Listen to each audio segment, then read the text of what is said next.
So it's a deload week. These have been less common for me since my training hasn't been as focused, but we're here. Now this is something I see a lot of people screw up or don't know how to do or when to do it or how to apply it to your training. Try to help you out with that.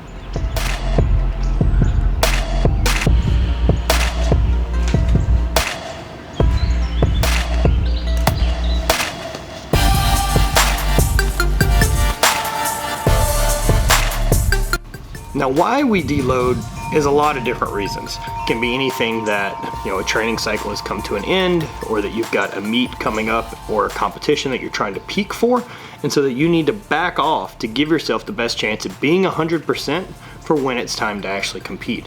Right now I'm not competing anything, so my deloads are just simply I need a break and I need a change of pace.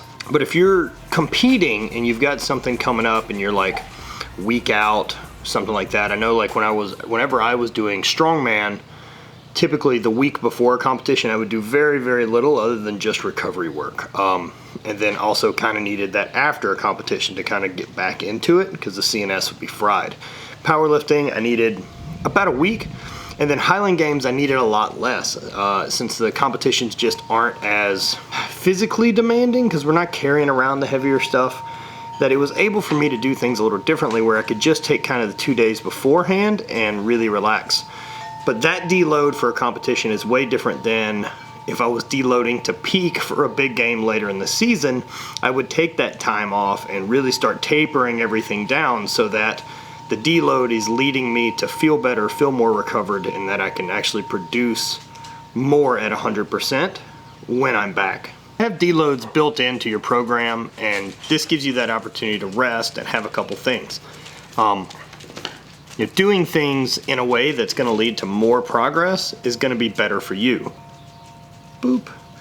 The way I build my program is that I take a deload every 5th week or something like that, and that way I'm consistent with it. I know one of the hard things to do is if you've had a really good training cycle and you've been in a really good block and you are feeling progress, that you don't want to back off yet. Now I personally think this is a huge mistake, and you should give yourself a bit of time to rest and recover so that you can hit the next 5 weeks strong again and continue making that little progress instead of thinking that you're going to put all your eggs in one basket and keep pushing, because eventually something's going to give, and this can lend to you being burned out, tendonitis, other small injuries, stuff like that aren't going to heal as easy if you're giving yourself that time off. Now, how do you possibly deload? That's where people screw up. I see people do everything from really complex different workouts to doing jack shit. And I don't think either of those is the proper answer. What's Bo doing? I don't think either of those is the proper answer. I think what you should do is stay active, keep moving. So, like for me, during this week of deload, what am I going to spend more time doing as far as my actual training goes? It's going to be way more bodybuilding style exercises to give the joints and everything else like that and the CNS a break from what the heavy training has been. The second thing I'm going to do is mix it up. I want to start having some fun on my deload weeks, whereas I'm going to ride my bike more. I'm going to play around with some different things, like whether that's some mace, or that's some different workouts using kettlebells or the Sornex center mass bells that I have. Just something to mix it up, change the variety. Something I'm going to stay active but isn't going to make me sore. Another way to deal with that deload week is active recovery work. Back whenever I was doing track and field, this meant that we would do another sport. We would play something else and take time to kind of let things relax and even stimulate some different things because you're trying something new. Now, I think this is a big key, and something that we've missed out on a lot is when things get too sport specific, you're not fooling around a little bit and dicking around, that you're missing out on a lot that you could be gaining by having some new experiences, some new stimulants. And this is one of the reasons that I'm on my bike. This is one of the reasons that I mess around with the kettlebell stuff or the mace swinging. Like right now, my training as an older athlete who's kind of not competing at all, I still need deloads if I'm trying to push strength. And right now I'm still trying to hit some strength goals while staying in the shape that I want to by riding my bike and doing cardio. But you still have to deload even though I'm not really pushing max weights. And I think the longer that you've been training, the more likely that you're going to have to deload more often. I mean, look, if you're a 16, 17-year-old kid, you can probably push pretty fucking hard for a long time without feeling beat up or having some of those injuries. Whereas at 35 and a bunch of surgeries and a bunch of other stuff, the way I'm big and beat up, I got to deload a little bit more often and pay a little bit more attention to my body. And that's where during that deload week, I'm going to really focus on recovery. And that recovery work is going to be done in a variety of ways. I'm going to make sure I'm spending time doing cold tub. I'm being very, very conscious with what I'm doing during that recovery time.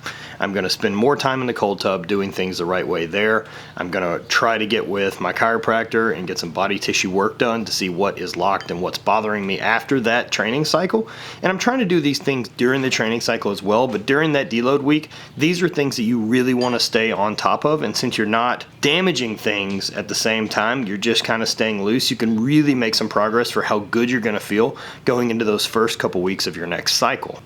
Another big one to remember during your deload week is make sure that nutrition-wise you're doing the right things. Don't just fucking bail on what you've done diet-wise. This is when you kind of have to tighten it up a little bit more because you're not having the caloric expenditure that you are during your regular training. So make sure you're drinking a shit ton of water, make sure you're eating the right foods, and that way you're trying to kind of reset things so that you're, like I said before, back to where you could be at your close to 100% for either a competition or to start your next cycle to continue making progress.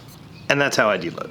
That's how things have worked for me. That's what I've done for sports for a number of years, and that's what seemed to keep making the most progress for me until, well, real injuries got involved. And I don't think any of that was a fault of not deloading the right way.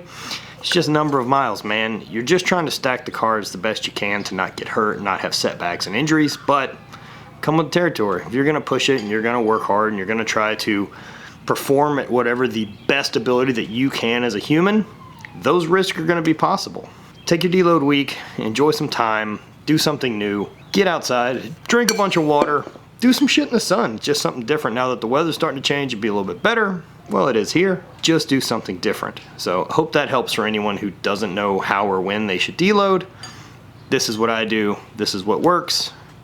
Enjoy, spread hate, always party.